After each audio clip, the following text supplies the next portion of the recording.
Hi guys, and welcome back to RC Trax, the place for RC reviews, compare and contrast video, tutorials, and bashing videos.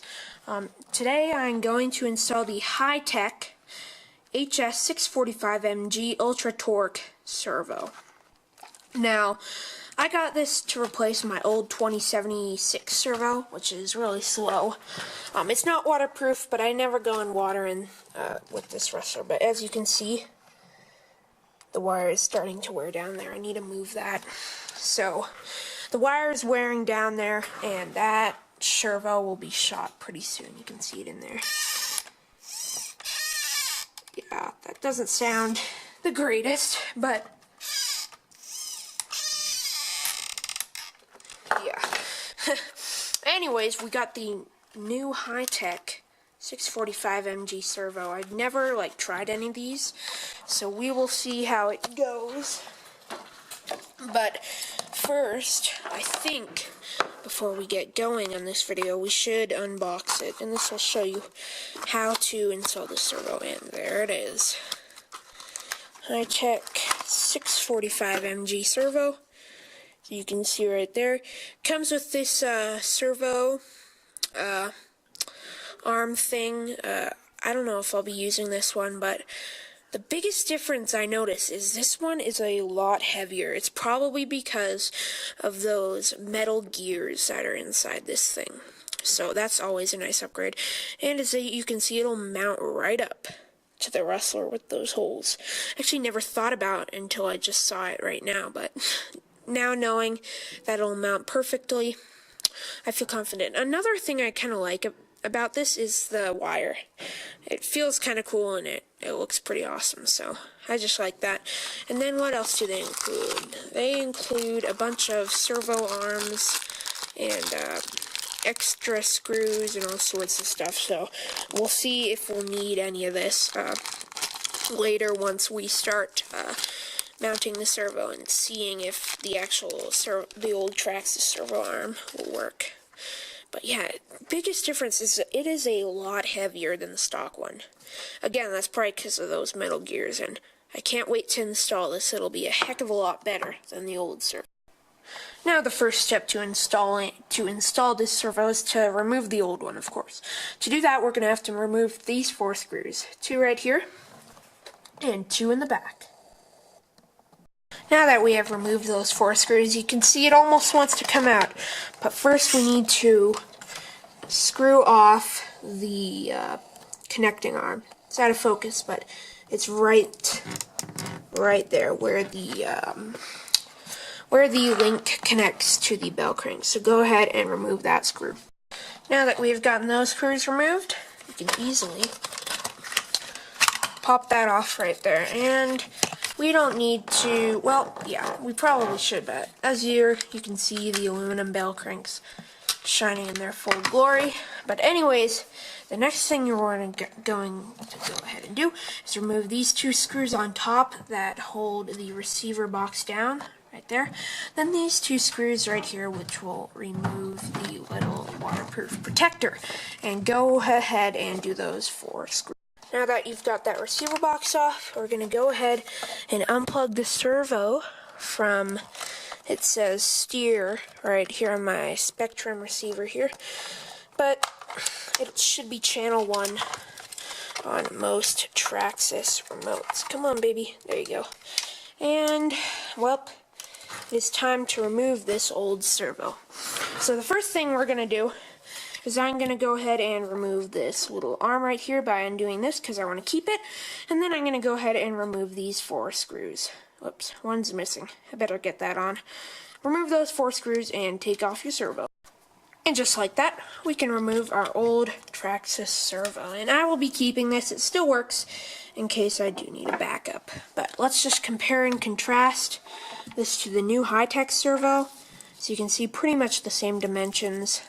As like I said, the Hi-Tec is a lot heavier due to those metal gears. Now what we're going to do is we're going to take this small screw off, and then we're going to reuse this screw to reattach this servo arm. So I did run into a small issue. It turns out the 2056 servo holding thingy is a lot bigger than the Hi-Tec, and as you can see, we do have that metal there. So basically, I think what I'm going to do is I lined up the holes for this old one, and I found this in the bag right here, and I lined it up, and basically what we're going to have to do is we're going to have to mount it just like that, and I already lined it up, but we're going to have to take hole number 19, which is basically one down from the top, and as you can see, it is a little small for that screw. So I think what I'm going to do is I'm going to go drill that hole out a bit, and then we should be able to fit that screw. So while I get all that done, if you're installing the same thing, make sure to go do that and drill that hole out and get that screw in. And I might need to trim a bit of the top off depending if it rubs here or not, so we'll see. I'll give you updates after I'm done with all of it. As it turned out, I actually lined this up, and it turns out you don't need to drill out hole 19. You actually need to drill out hole number 16, which is one up from the bottom. So I'm going to go ahead and drill that out and see how this works. So as you can see, I did drill out that hole a lot bigger, and let's see right there. And that screws right in. So I'm going to go ahead and finish screwing this in. I can't remember the drill bit size, but I did drill a hole into hole number 16. So make sure you do that. Make sure you have a drill on hand ready if you're planning on buying this servo. And just screwing it on, and after I got it kind of all mounted up and testing, I'll give you some more tips on, we'll see if it needs more trimming, but we'll see.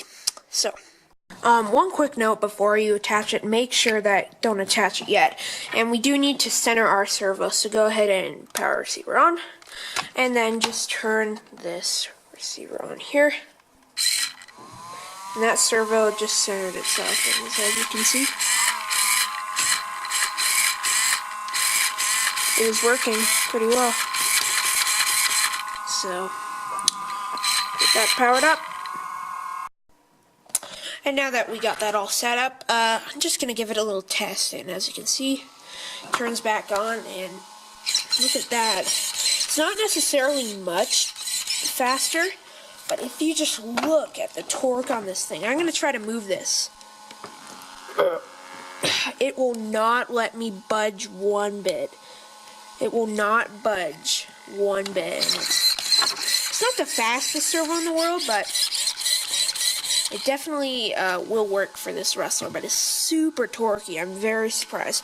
With the 2056, I could just like push it to the side, and this one I can't even do anything.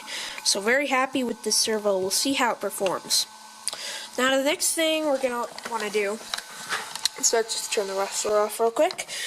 And what we're going to want to do is just reroute this wire through the top of this and screw down all 4 holes. But before you do that, make sure to attach the servo back, the upper deck, back into where it was mounted with these 4 screws. And also reattach this all together with these 4 screws and wire it up correctly so it goes behind here and through here. So I'll get that done, and just after all that's done, I'll be right back and give you guys a status update.